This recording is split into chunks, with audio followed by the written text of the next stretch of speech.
Ka pa eh. Meron ka pang ano eh, pero mamaya, alam ko meron ka pang ano gusto sabihin, pero pagpahingayin muna natin yung kung ano may nararamdaman mo ngayon. Bumalik tayo kay Jason, Diyos ko. Ang dami na dito, Jason, ng mga nag-ano. Pakibasa mo nga. Direct maraming nag-ano sa maraming follower. Maraming nagpapano sa'yo dito o nagpapag-greet. Pero alam mo nakakatuwa. Wala kang mic. Hello po, ayan. Actually, maraming binabasa mamaya mga bebe, no? Babawian. Actually, marami talaga yan sila, mga followers ko lang. Ito na Jason, ang tanong ko. Bakit,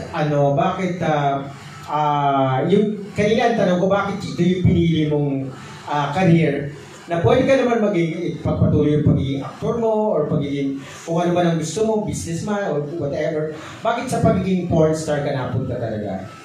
Hindi po, ngayon po direct medyo naglaylo na ako dyan. Pero kung ba kasi di ba yung mga dati kong ginagawang content, di ba, kumikita na siya. So ngayon, continuous yung continuous na yung sahod namin. Kahit hindi ka gumawa, may nag-ano pa rin? May kita kami. Parang YouTube din? Yes. So actually, isa sa mga taong talagang nagbigay sa akin ng inspirasyon para mag-YouTube channel ako, si Direk Benny Andaya actually. Hindi kasi dahil sa dahil sa mga pangaral, dahil sa mga yung taong nakapalibot sa akin talaga, sila yung nagbibigay na mabago yung buhay ko na, alam mo yung hindi ka na maging mahirap o bagkus, alam mo yung maayos na yung buhay mo na, di ba, nakulong ako, di ba? So sabi niyo, wag ka nang gumamit ng drugs, bagkus mag-YouTube ka kasi famous ka, di ba? Alam mo ba kung sino nagsabi nun? Si Direk Benny Andaya. Actually, ang dami ko ng utang na loob sa taong ito. Actually, yung lesson doon na natutunan mo, yung marami kang realization ng time na yun. Kaya siguro yung may pain ka pa rin kasi that time na nakulong ka, marami kang realization during that time na nandun ka sa loob ng kulungan. Yung mga gusto mong gawin na hindi mo nagawa, na ngayon ay gusto mo nang gawin. Yes, tama ka din.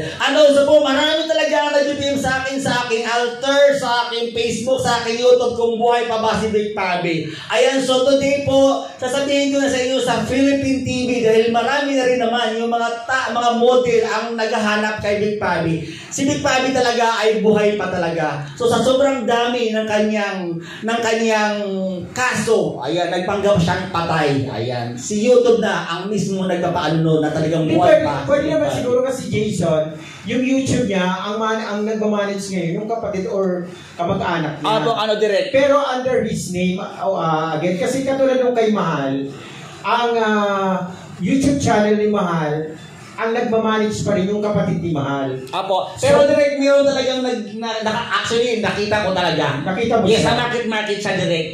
Kasama yung mga anak niya.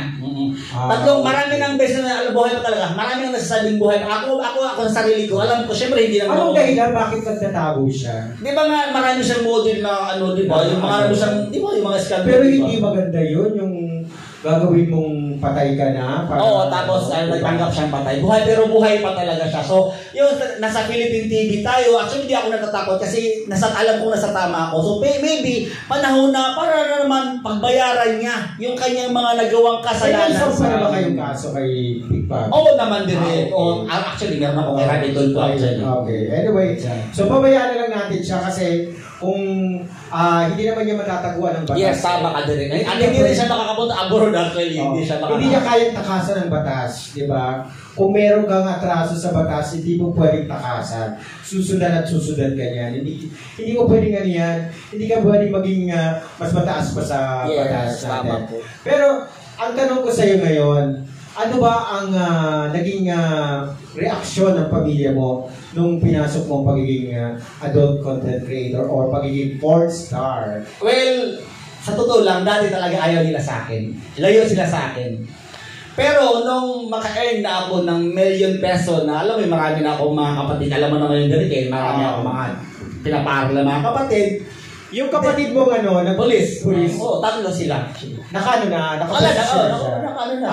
Okay. Lahat na sila. Alam mo naman yun, Direk. So, alam mo, masarap sa pakiramdam actually na kahit hindi man full support, pero nakatulong ka sa mga kapatid mo na, di ba, mga kapatid ko na sa ibang bansa sila.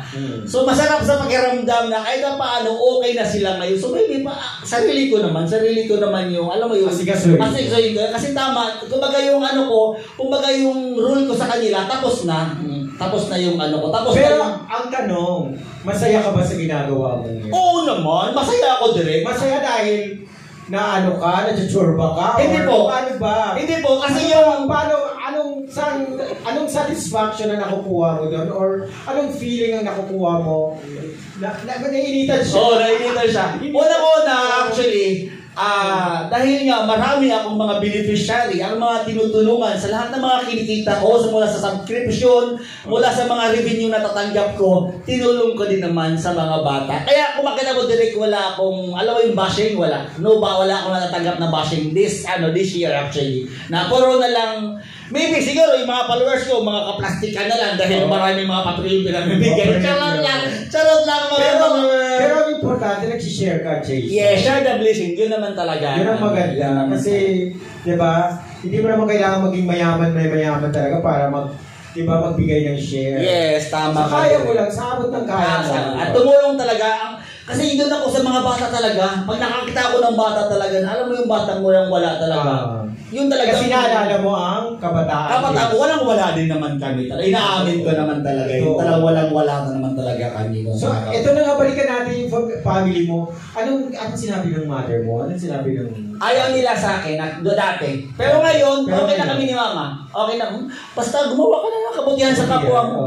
Okay lang. Siguro yun na lang ginagawa mo. Parang, hindi naman masasabing defense mechanism yung ginagawa mong pag-share, pagtulong sa mga bata. Pero by the heart naman yan eh. Oo naman, direct. Oo naman. 3 years na yun. 3 years. Kasi mahirap talaga magtulong kung labag sa kalooban. Oo naman. Ito, 4 million na higit na nilabas mong charity program, charity program. Grabe. Diba? Sana all. Gawa ka na rin daw. Kaya, Gawa ka na rin daw. wala, pag kumita yung YouTube ko ulit, diba?